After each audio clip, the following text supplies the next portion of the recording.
پنجاب اور کے پی کے اسمبلی کے اور نیشنل اسمبلی کے 90 دن میں الیکشن نہ کروانا یہ قانون کی خلاف ورزی نہیں ہے۔ 14 روز کے اندر فارم 45 الیکشن کمیشن کا اپلوڈ نہ کرنا یہ بھی قانون کی خلاف ورزی نہیں ہے۔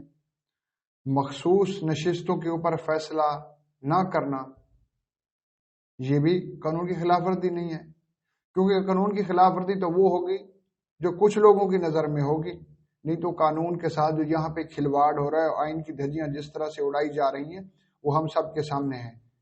جی وہ 21 دن ہونے والے ہیں اور نیشنل اسمبلی کا اجلاس نہیں بلایا، تو یہ صدر نے قانون کی خلاف ورزی کر دی۔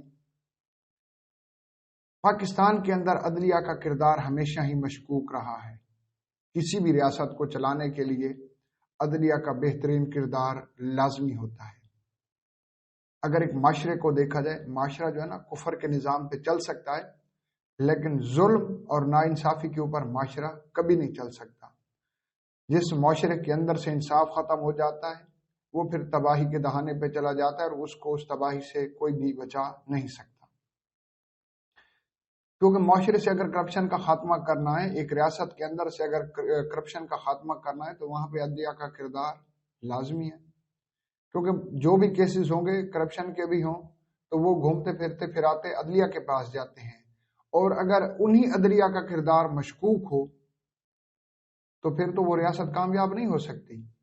عدلیہ کو اس کے بارے میں سوچنا ہوگا کہ ان کا کردار اتنا مشکوک کیوں بن گیا ہے، کیونکہ وہ وقت آ پہنچا ہے کہ اب عدلیہ کو فیصلہ کرنا ہوگا کہ انہوں نے جسٹس سجاد علی شاہ اور جسٹس کارنیلیس کے راستے پہ چلنا ہے یا پھر محمود مولوی کے راستے پہ۔ کیا وجہ ہے کہ ہم مسلمان ہیں، ایک مسلمان ملک ہے، اسلام کے نام پہ لا الہ الا اللہ محمد رسول اللہ کے نام پہ آپ لوگوں نے یہ ملک بنایا، اور اس ملک کے اندر انصاف کی بات کی جائے تو 139 میں سے 130 نمبر کے اوپر ہم سٹینڈ کرتے ہیں۔ یہ ہے ہمارا رینک، یہ ہے ہماری ایمانداری۔ اگر ورلڈ جسٹس پروجیکٹ رپورٹ کی بات کی جائے جو کہ رول آف انڈیکس 2021 کے مطابق پاکستان 139 میں سے 130ویں نمبر پہ ہے، تو یہ ہے ہماری حالت۔ سب سے زیادہ حج ہم لوگ کرتے ہیں، عمرے ہم لوگ کرتے ہیں، مجالس ہم لوگ کرتے ہیں، ماتمداری ہم لوگ کرتے ہیں،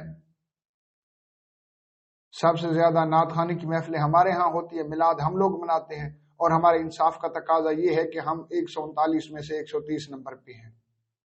تو جب تک معاشرے کے اندر انصاف ہی نہیں ہوگا، اور انصاف کس نے کرنا ہے؟ عدلیہ نے کرنا ہے، کیونکہ عدلیہ کو بٹھایا گیا اس منصب کے اوپر۔ ان کے جو اختیارات ہیں یہ اللہ تعالیٰ کی ان کے پاس امانت ہے، اور روز قیامت ان کے بارے میں پوچھا جائے گا کہ اللہ تعالیٰ کی طرف سے اگر آپ کو کچھ ذمہ داریاں دی گئی تھی، آپ کو ایک منصب کے اوپر بٹھایا گیا تھا، تو آپ نے اس منصب کا کیسے استعمال کیا؟ عدلیہ کو اب اپنی پوزیشن واضح کرنی پڑے گی، کیونکہ یہاں پہ سیاسی جماعتوں نے اپنے جج بنا رکھے ہیں کہ فلاں جج کا فیصلہ ہے تو ٹھیک ہے، فلاں جج کا فیصلہ ہے تو ٹھیک نہیں ہے۔ ایک کے فیصلے کو نون لیگ مانتی ہے، پی ٹی آئی نہیں مانتی، دوسرے کے فیصلے کو پی ٹی آئی مانگتی ہے اور نون لیگ نہیں مانتی۔ مطلب کہ ایک ڈرامہ سٹارٹ کیا ہوا ہے ایک تو سیاسی جماعتوں نے، لیکن عدلیہ کو اپنی پوزیشن جہاں پہ ہر حال میں واضح کرنی ہوگی کہ انہوں نے کس کے راستے پہ چلنا ہے، justice Sajjad Ali Shah justice Cornelius کے راستے کے اوپر، یا پھر انہوں نے مولوی محمود کے راستے پہ چلنا ہے۔ اگر کرپشن کی بات کی جائے تو 180 میں سے ہم 133 نمبر پہ رینک کرتے ہیں، مطلب کہ سب سے زیادہ کرپٹ بھی ہم ہیں۔ اور ہم یہ کرپشن کرواتا کون ہے؟ کس کے بل بوتے پہ کرپشن کرتے ہیں؟ اور کرپشن کرتے ہیں، ڈکار بھی نہیں مارتے، کھا بھی جاتے ہیں، کیونکہ جس نے اس کی انویسٹیگیشن کرنی ہوتی ہے اس کو خرید لیا جاتا ہے، جس نے اس کا فیصلہ کرنا ہوتا ہے۔ کرپشن اتنی ایک مد میں کی ہوتی ہے کہ اگر 5 ارب کی کرپشن کر لی تو کوئی نہیں، 50 کروڑ لگا کے وہ بندہ سکون سے گھر بیٹھا ہوتا ہے، اور 450 کروڑ جو ہے اس کے پاس ہوتے ہیں، وہ اور اس کے بچے عیاشی کرتے ہیں۔ اور اتنی بڑی جو کرپشن کرتا ہے، ویسے تو ملک کے اندر رہتے ہی کون نہیں ہے، کیونکہ جو بھی بڑے بڑے عہدوں کے اوپر لوگ بیٹھے ہوئے ہیں انہوں نے تو دوسرے کسی ملک کی نیشنلٹی لے رکھی ہوتی ہے۔ جیسے ان کا ٹینور پورا ہوتا ہے، جاب ختم ہوتی ہے، اس کے بعد سکون سے جا کے باہر ملک بیٹھ جاتے ہیں، فیملیز ان کی پہلے سے وہاں پہ ہوتی ہیں۔ تو اس طرح تو ملک نے نہیں چلنا، کرپشن کے ناسور کو ختم کرنا ہوگا، اور عدلیہ کو اس کے اندر اپنا ایک کردار ادا کرنا ہوگا۔ اگر عدلیہ کردار ادا نہیں کرے گی تو پھر ریاست کو بچانا مشکل ہی نہیں بلکہ ناممکن ہے۔ عدلیہ کو یہ بھی واضح کرنا ہوگا کہ یہاں جب ایک بندہ زندہ ہوتا ہے اس کا فیصلہ اس وقت نہیں ہوتا، جب وہ بندہ مر جاتا ہے اس کے بعد اس کے کیس کا نوٹس لیا جاتا ہے اور اس کے بعد اس کے اوپر سنوائی ہو رہی ہوتی ہے۔ اس کی ہمارے سامنے مثالیں ہیں۔ 45 سال بعد ذوالفقار علی بھٹو کا کیس چل رہا ہے۔ شہید ذوالفقار علی بھٹو کے کیس کے اوپر اگر فیصلہ آ جاتا ہے تو کس کو سزا دیں گے؟ پرویز مشرف کے کیس کا فیصلہ ہو، پرویز مشرف وفات پا چکے تھے، اس کے بعد اس کا فیصلہ کیا جا رہا ہے، تو اب کس کو سزا دی جائے گی؟ عدلیہ کی ہسٹری کے اندر ایسے کیسز بھی ہمیں ملتے ہیں کہ لوگوں کو پھانسی ہو گئی، اس کے بعد سپریم کورٹ ان کا فیصلہ کر رہی ہوتی ہے کہ وہ بندہ تو بے گناہ تھا، اس کو تو پھانسی ہو گئی، اب اس فیصلے کا کیا کرنا ہے؟ اگر پچھلے 5 سے 7 سالوں کی بات کی جائے، کتنے زیادہ کیسز ہوئے۔ میاں محمد نواز شریف کو جیل جانا پڑا، شہباز شریف صاحب کو جیل جانا پڑا، مریم نواز کو جیل جانا پڑا، حمزہ شہباز جیل کے اندر گئے، ان کے اوپر جو ہے نا اربوں کے کیس بنا دیجیے، انہوں نے کرپشن کی، انہوں نے فلاں جگہ سے کرپشن کی، اور کوئی 6 مہینے، کوئی 2 سال، کوئی 3 سال وہ جیل کے اندر رہا۔ عدلیہ نے ان کو سزا دی، میں نے اور اس عوام نے تو سزا نہیں دی نا۔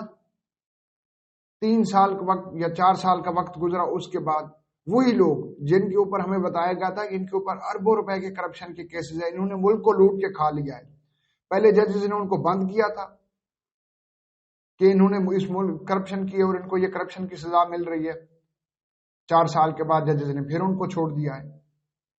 اب عدلیہ کو پوزیشن تو واضح کرنی ہوگی نا، یا تو پہلے جن ججز نے فیصلہ دیا تھا انہوں نے غلط سزا دی تھی، انہوں نے غلط سزا کیوں دی؟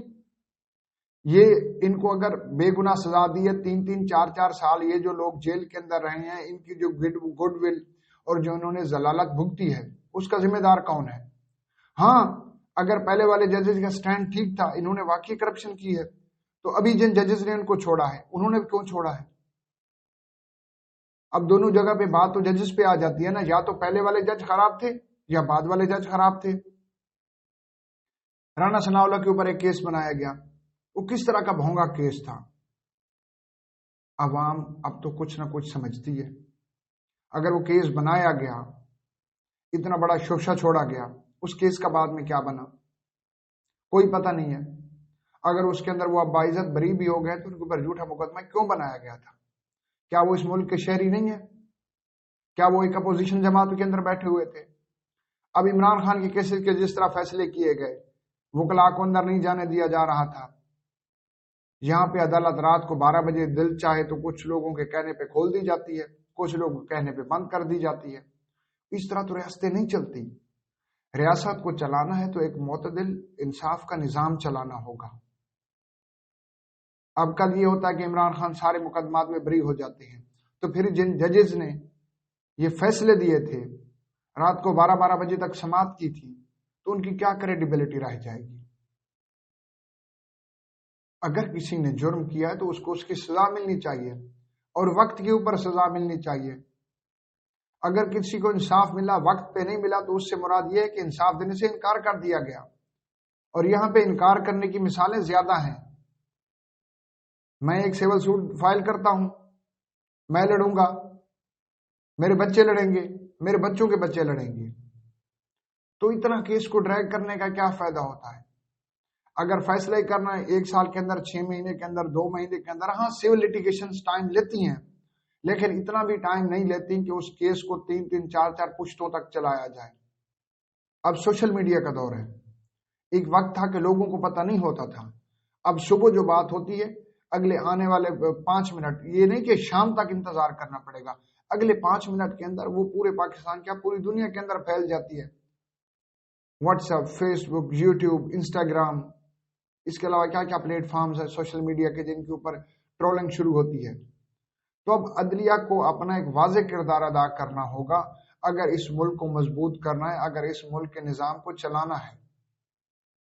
اگر عوام کو ٹرک کی بتی کے پیچھے لگانا ہے، وہ تو پہلے سے بھی لگا کے رکھا ہوا ہے، اور وہ وقت دور نہیں ہے کہ اب عوام ٹرک کی بتی کے پیچھے نہیں چلے گی، اور یا تو اس ٹرک کو توڑنا ہوگا عوام کو، یا اس ٹرک کی بتی کو توڑنا ہوگا۔